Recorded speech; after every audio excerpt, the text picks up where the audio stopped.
இதுல என்ன சிக்கல் இருக்கு? ஒருத்தன் வித்திருக்கான், ஒருத்தன் வாங்கியிருக்கான். அது என்ன பண்ணுதுன்னா, மொத்தத்துக்கும் எதுக்கு அந்த வட்டத்துல விழுகிறது முருகனுக்கு குடுக்கணும். வித்துட்டோம்னா அப்படின்றது தான் அவங்க இது பண்றாங்க. அந்த நேரம் பார்த்து இந்த சிறப்பான ஒரு நேர்மையான ஒரு ஆட்சி வருது. யாரு? டிவிகே ஆட்சி வந்து வருது. ஊழலை ஒழிக்கிற ஆட்சி, ஒழித்ததாக சொல்லப்பட்ட ஆட்சி. ஆமா.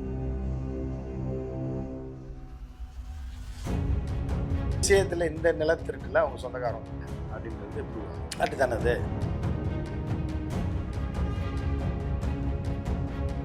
ஆனா என்னன்னா, ஒரு நியாயமான நேர்மையான ஒரு ஊழலற்ற ஒரு அரசாங்கத்துல, ஊழலற்ற ஒரு அரசாங்கத்துல இப்படி ஒரு கரும்புள்ளியா இருந்தா நமக்கெல்லாம் கண்ணீர்.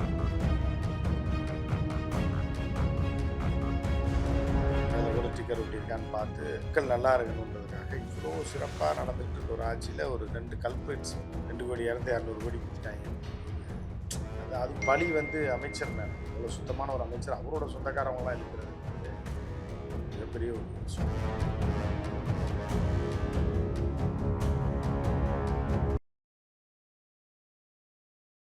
தமிழ்நாட்டுல எல்லாமே சேஞ்ச் ஆயிடுச்சு. உங்க நகையையும் சேஞ்ச் பண்ணுங்க. உங்க பழைய நகைக்கு கிராமுக்கு 150 ரூபாய் கூடுதலா வாங்கி புது நகை எடுத்துக்கோங்க. அதே கம்மி சேதாரம் தான் உங்க லலிதால மட்டும்தான். சிடாசிஸ் தமிழர் 4.0 அணிகளாய் திரள்வோம், அமைப்பாய் உயர்வோம். ஜூலை 24-25 ஹில்டன், சென்னை. உலக தமிழர்களுக்கு வணக்கம். இந்த கிங் டிவி இன்றைய நிகழ்வில் நம்மோடு மூத்த பத்திரிகையாளர் திரு உமாபதி அவர்கள் இணைகிறார்கள். சார் வணக்கம். வணக்கம். பழனி முருகன் கோவிலுக்கு சொந்தமான நிலம், ட்ரஸ்டிக்கு சொந்தமான நிலம் முறைகேடு என்பது இந்த வாரம் முழுக்க அது பெரிய பேசு பொருளாக மாறி இருக்கிறது. முதற்கட்டமா என்ன மாதிரியான சிக்கல்கள் இருக்கிறதா நீங்க பாக்குறீங்க? என்னெல்லாம் நடந்திருக்குன்னு நீங்க நினைக்கிறீங்க? இதுல என்ன சிக்கல் இருக்கு? ஒருத்தன் வித்திருக்கான், ஒருத்தன் வாங்கியிருக்கான். ரெண்டுமே தவறுன்றாங்க. ரெண்டுமே நடக்கக்கூடாதது நடந்திருக்கு, தவறு. அதை நம்ம இவ்வளவு சீரியஸா பேசணும் அவசியம் கிடையாது. வடிவேல் காமெடியில சொல்லு, வடிவேல் காமெடி மாதிரி தான். எப்படின்னீங்கன்னா, ஐயா நான் எவ்வளோ கேட்டும் வந்து கல்யாணத்துக்கு ஒத்துக்க மாட்டேறாங்க. யார்கிட்ட கேட்டேன்னா அவள் புருஷன்ட்டு இருக்காங்க. அந்த மாதிரி நீங்கள் இடத்த விற்கலாம் வாங்கலாம். இப்போ நான் முதல்ல சொன்ன மாதிரி யார் வேணாலும் விற்கலாம் வாங்கலாம், அது தப்பு கிடையாது. ஆனால் அது யாரோட இடம் அப்படின்றதுனால பிரச்சனை. அதுதான். ஆமாம், யாரோட இடம்ன்றது. ஆனால் உங்களுடைய உணர்வுகளை நான் ரொம்ப மதிக்கிறேன்.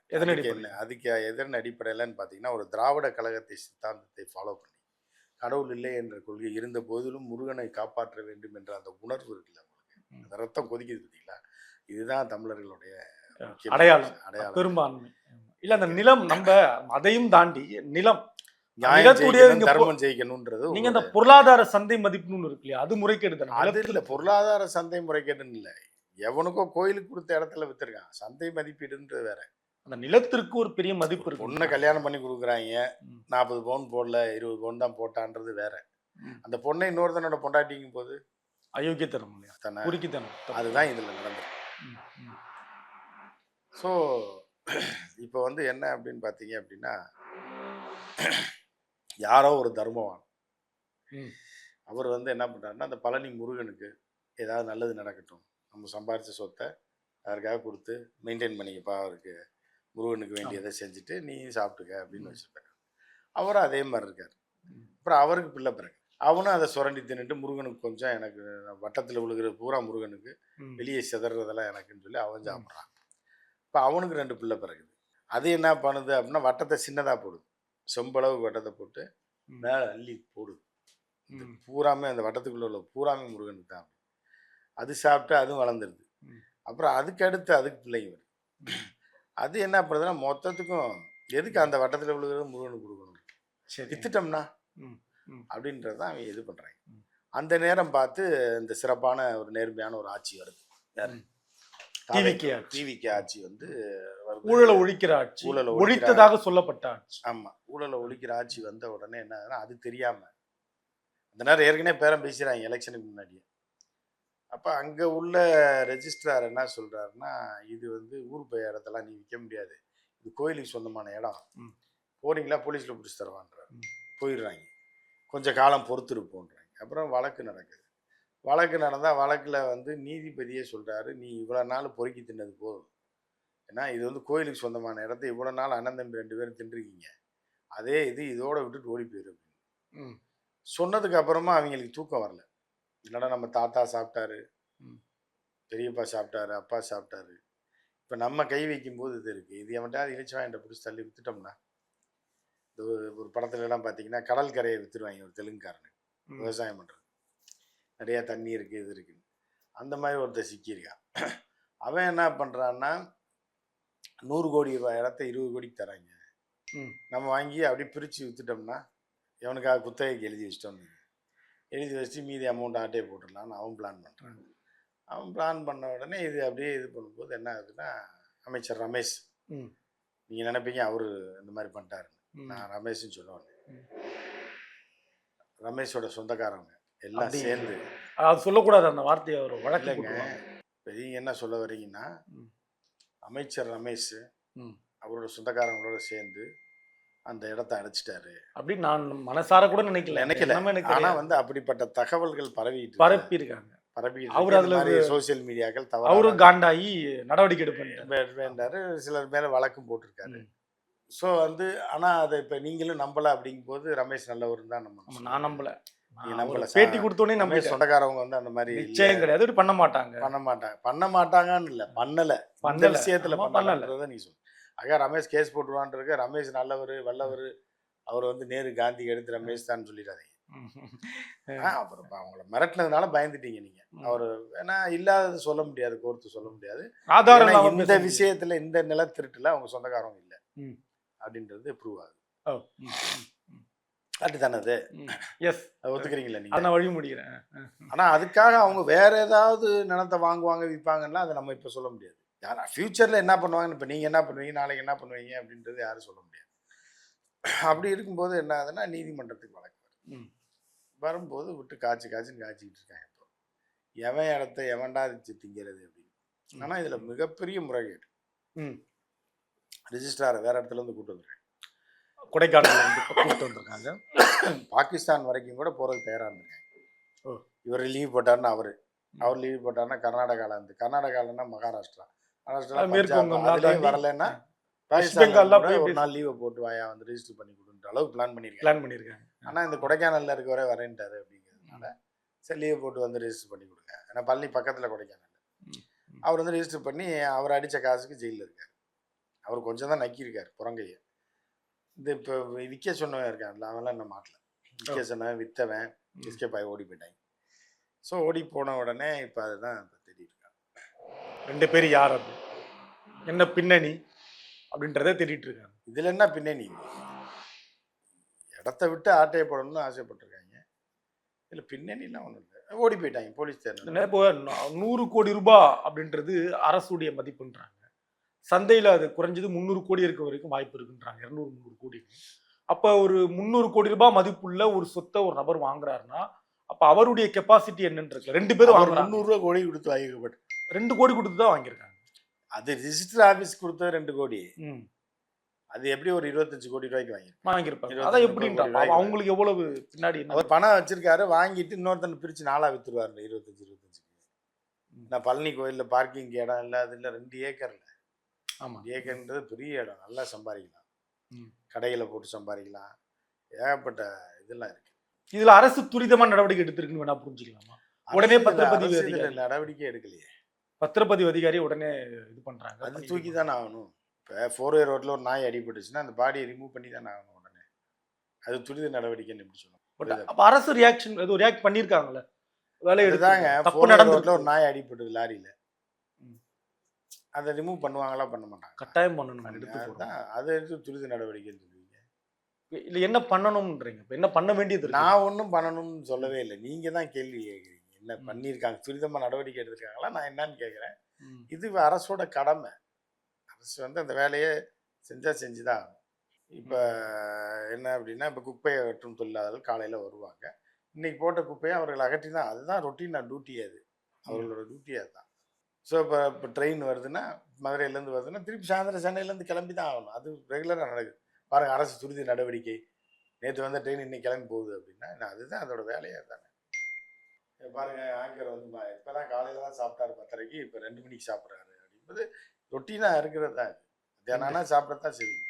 அதை மீறி 3 மணிக்கு ஒரு சாப்பாடை போடு, ஒரு எடுப்பு சாப்பாடை போடு, 7 மணிக்கு ஒரு பிரியாணியை போடுனீங்கன்னா இவர் என்ன ஆச்சு அப்படின்னு கேட்கலாம். இது வந்து ரெகுலராக நடக்கிறது தான், நடத்தி தான் ஆகணும் எந்த அரசாங்கமாக இருந்தாலும். ஆனால் என்னன்னா ஒரு நியாயமான நேர்மையான ஒரு அப்பழுக்கற்ற ஒரு அரசாங்கத்தில், ம். ஒரு ஊழலற்ற ஒரு அரசாங்கத்தில் இப்படி ஒரு கரும்புள்ளியான்றது தான் நமக்கெல்லாம் கண்ணீர் வருது. உண்மையா விஜய் இருக்கு. அவர்களோட ஆட்சியில் வந்து தேனும் பாரும் ஓடும். காவல்துறை நடவடிக்கை, அது பெண்கள் பாதுகாப்பு, சட்டம் ஒழுங்கு எல்லாமே சிறப்பாக போயிட்டு தன் இருக்கு. கட்சி நபரே தப்பு செஞ்சாலும் உடனே உடனே நடவடிக்கை அரெஸ்ட் எடுக்கக்கூடிய எடுக்கப்படுறாங்க. அப்படி இருக்கக்கூடிய சூழ்நிலையில் ரொம்ப கண்ணீர் வருது. இவ்வளோ சுத்தமான ஒரு அரசாங்கத்தில் இப்படி ஒரு கேடு கெட்ட நபரா? இது ஒரு கரும்புள்ளி மாதிரி தானே. இந்த அரசு எல்லா டிபார்ட்மெண்ட்டுமே சூப்பராக இயங்கிட்டு இருக்கு. ம், ம். எல்லா டிபார்ட்மெண்ட்டுமே எல்லாத்தையும் மாற்றிட்டாங்க. ரோடெல்லாம் பார்த்தீங்களா பல இருக்கு. மழை பெஞ்சா கூட தண்ணி நிக்கிறது. தண்ணி நிற்கிறது இல்லை. அந்த மாதிரி இருக்கு. இப்போ லேசான மழைக்கு கூட தண்ணி நிற்கிறது இல்லை. ம். அந்த மாதிரி இருக்கு. அது இந்த அமைச்சர் முக்கியமான அமைச்சர். முறுக்கு பாக்கெட்டை கூட விட மாட்டாரு. விட மாட்டாரு. ம். புளியோதரையை கூட விட மாட்டாரு. விட மாட்டாரு. அதில் கூட ஸ்டிக்கர் ஒட்டியிருக்கான்னு பார்த்து மக்கள் நல்லா இருக்கணுன்றதுக்காக இவ்வளோ சிறப்பாக நடந்துகிட்டு இருக்க ஒரு ஆட்சியில் ஒரு 2 கல்பிரிட்ஸ் வந்து 2 கோடி இடத்த 200 கோடிக்கு வித்துட்டாங்க அப்படிங்கும்போது அது பழி வந்து அமைச்சர் மேலே. அவ்வளோ சுத்தமான ஒரு அமைச்சர் அவரோட சொந்தக்காரவங்களாம் இழுக்கிறதுன்றது மிகப்பெரிய ஒரு சோகம். சோகம் தான் இதை பார்க்குறப்ப. இது இன்னொரு ஒரு பத்திரிகையாளர், நம்ம பேரை சொல்ல விரும்பல இந்த இடத்துல, நம்ம தவிர்த்திடலாம். முதலமைச்சர் விஜய், திரு ஜோசப் விஜய் அப்படின்றதுனால பழனி முருகன் கோவிலில் தவறு நடக்க அவர் சம்மதிச்சிருக்காரு. அவர் பேர் அடையாளப்படுத்தியே சொல்றாரு. இன்னொரு ஜோசப் விஜய்ன்றனால இந்து கடவுளான பழனி முருகன் கோயிலில் தப்பு நடக்க விட்டுருக்காரு அப்படின்னு. அப்படிலாம் அந்த மாதிரிலாம் சொல்ல முடியாது. நீங்கள் வந்து திருட்டுக்கு மதம் கிடையாது, ஜாதி மதம் இனம் மொழிலாம் கிடையாது, அது சொல்ல முடியாது. அதனால இவர் வந்து அவர் மூகாம்பிகை கோயிலுக்கு போய் வாள் கொடுத்தாரு, இன்னொரு கோயிலுக்கு போய் பால் கொடுத்தாரு, அதெல்லாம் அப்புறம் என்ன, அந்த மாதிரி சொல்ல முடியாது. அந்த மாதிரி கிறிஸ்தவ மனநிலையில் அவர் செயல்படுறாருன்னு சொல்ல முடியாது. இது எவனோ 2 பேர் திட்டு பயிலுக வித்துட்டான், அதுக்கு போய் ஜோசப் விஜய் அவர்களை நம்ம சொன்னோம் அப்படின்னா ஆனால் அது ஒரு உள்நோக்கம் கற்பிக்கிறது இல்லையா? அப்போ நேரடியா நீங்கள் வந்து என்ன நினைக்கிறீங்கன்னா, வேணே இந்த சம்பந்தமே இல்லாத எதுக்காக வந்து பிரச்சனை வருது அப்படின்னு பார்த்தீங்கன்னா, இதுக்கும் ஜோசப் விஜய் அவர்களுக்கு சம்பந்தமே கிடையாது. பழனி கோயிலுக்கு அவரை கொண்டு வந்து நீங்க இழுத்து விடுறீங்க. அப்படி ஒரு பத்திரிகை அப்படி இழுக்க எவனோ நான் ஒரு பார்த்துட்டேன் அந்த ரோட்ல போறேன், எவனோ ஒருத்தன் பேசுறான்றதுக்காக அவனை பத்திரிகையாளனும் அவன் சொல்றான்றதை வச்சு நீங்க கேள்வி கேட்டீங்க அப்படின்னா அது வந்து என்னன்னா உங்களுக்கு தான் ஆபத்து. அப்புறம் துக்ளக் வாசகர்கள்லாம் கஷ்டப்படுவாங்க. இங்க அதுவா சொல்லக்கூடாதா? ஓகே, சரி. நீங்க வந்து அந்த மாதிரி இழுத்து விடுறதுனாலதான் பல வழக்குகள் வந்து வருது. இன்னும் உங்க மேல வரல, வரும் விரைவில். இருந்தாலும் வந்து என்ன அப்படின்னு பாத்தீங்கன்னா, அதாவது சில பேர் சொல்லுவாங்க, இந்த பாரு அமைதியான ஒரு பத்திரிகையாளர் யாரு, புதிய தலைமுறையில இருந்து தம்பி விஜய் ரொம்ப அமைதியான ஆள், நமக்கே தெரியும். கேள்வியை கூட ஹார்ஸா கேட்க மாட்டாங்க. ஆனா அவரெல்லாம் ஜெயிலுக்கு கொண்டு போயிட்டாங்க அப்படின்ற ஒரு கேள்வி வரும். இல்லை நீங்க சிரிக்கிற பார்த்தா நான் உங்கள சொல்லலை, உங்களை விட்டு வச்சிருக்காங்களேன்ற மாதிரி நீங்க நினைக்கிறேன். அப்படி நான் சொல்ல வரல, யாருமே ஜெயிலுக்கு போகக்கூடாதுன்றதான் என்னோட கருத்து. ஸோ அப்போ நீங்கள் தேவையில்லாமல் யாரோ சொன்னாங்கன்னு சொல்லி முதலமைச்சர் ஜோசப் விஜயை கோர்த்து விட்டீங்க அப்படின்னா, இல்லை அவங்க அவர் சொன்னாருன்னு சொல்லி உங்களை கோர்த்து விட்டுருப்பாங்க. அப்படியும் பரப்பப்படுதுன்ற அது நமக்கே பயமா. பரப்பப்படுறத வந்து நீங்க வந்து பொது வெளியில எடுத்துட்டு வரக்கூடாது. அவரு பொது வெளியிலேயே பேசுறாரு, ஒரு ஊடகத்துல தோன்றி இப்படி பண்ணலாமா அப்படி நிறைய பேர் இருக்காங்க. நமக்கு அது வருத்தமா இருக்கு. இந்த தப்பு நடந்திருக்கு, நடவடிக்கை எடுக்கணும், ஆனா அதுக்கு ஒரு மதச்சாயம் பூசக்கூடாது அப்படின்றதுல நம்ம தெளிவா இருக்கணும். நான் அதான் உங்ககிட்ட அதுக்கான பதிலை கேட்டு போயிட்டேன். இது நியாயமான்னு கேட்டேன், நீங்க இல்ல நியாயம் இல்லைன்றீங்க. இல்ல நியாயம் இல்லைன்றது ஒரு விஷயம். இந்த சம்பந்தமே இல்லை, எவனா ரோட்ல போறவெல்லாம் பேசுறத வச்சு இங்க கேட்கறதுனாலதான் என்ன ஆகுதுன்னா, அரசாங்கத்துக்கு கடுப்பு. எதுலயோ கொண்டு போய் நம்மளை போட்டு விடுறான் பாரு, இவனை முதல்ல தூக்குங்கடா அப்படின்ற மாதிரி இருக்காங்க. ஸோ அந்த மாதிரி இருக்கு. பட் ஆனா அதுக்கு பழனி கோயில ஏதோ 2 பேர் வித்ததுக்கும் இவருக்கு சம்மந்தம் கிடையாது. அரசுக்கே சம்பந்தம் இல்லைன்னு புரிஞ்சுக்கலாம். அரசுக்கு சம்பந்தம் இல்லைன்னு புரிஞ்சுக்க முடியாது. ஏன்னா அரசாங்க அதிகாரி தானே பதிஞ்சே கொடுத்துருக்காங்க, பத்திரப்பதிவு போட்டு போயிருக்காரு. இன்னொருத்தர் ஊர்ல இருந்து கார் எடுத்துட்டு வந்திருக்கான்ல. அரசாங்கத்துக்கு அதுக்கு சம்பந்தம் இருக்கு, பட் அரசுக்கும் அதுக்கு சம்பந்தம் இருக்கான்னு தெரியல. விஜய் அரசாங்கத்துல பணிபுரியுபவர் இப்படி பதிஞ்சு கொடுத்துருக்கலாம் அதிகாரிகள். ஆனா வந்து அந்த அரசு விஜய்க்கும் அவருக்கும் சம்பந்தம் இருக்கானா இல்ல. இயல்பாக பாக்குற மக்கள் மனதில் இன்னொரு எண்ணம் வரும், அப்ப இப்போ இவ்வளவு பெரிய தவறு நடந்துக்கு அப்படின்னா இதுல அமைச்சருக்கு ஏதாவது பங்கு இருக்கா அப்படின்னு மக்கள் யோசிப்பாங்க. அதுவும் அதான் இல்லைன்றாருல, அமைச்சர் பங்கு இல்லைன்னு சொல்றாரு. பத்திரப்பதிவாக வழக்கு தொடுத்து கூண்டுல ஏற்றி விசாரிச்சா தெரிஞ்சிடும். அது வரைக்கும் கூட போக வாய்ப்பு இருக்கு இல்லையா? பண்ணா தெரியும், வாய்ப்பு இருக்கலாம். ஏன்னா இது யாரு என்னன்னு தெரியாம 2 பேரும் ஓடி போயிட்டாங்கல்ல. அவங்கள பிடிச்சி கேட்டா அடிச்சு கேட்டா சொல்லிடுவாங்க. அவங்க இன்னும் எந்த குளத்துக்குள்ள மறைஞ்சிருக்கானோ குட்டைக்குள்ள படுத்திருக்கானோ தெரியல. அவங்க தூக்கிட்டு வந்து வெளியே ம். கூட்டு வந்து துவைச்சா தெரிஞ்சு. நன்றிங்க. நன்றி, வணக்கம். தமிழ்நாட்டுல எல்லாமே சேஞ்ச் ஆயிடுச்சு. உங்க நகையையும் சேஞ்ச் பண்ணுங்க. உங்க பழைய நகைக்கு கிராமுக்கு 150 ரூபாய் கூடுதலா வாங்கி புது நகை எடுத்துக்கோங்க. அதே கம்மி சேதாரம் தான் உங்க லலிதால மட்டும்தான். சிட்டாசிஸ் தமிழர் 4.0 அணிகளாய் திரள்வோம், அமைப்பாய் உயர்வோம். ஜூலை 24-25 ஹில்டன், சென்னை.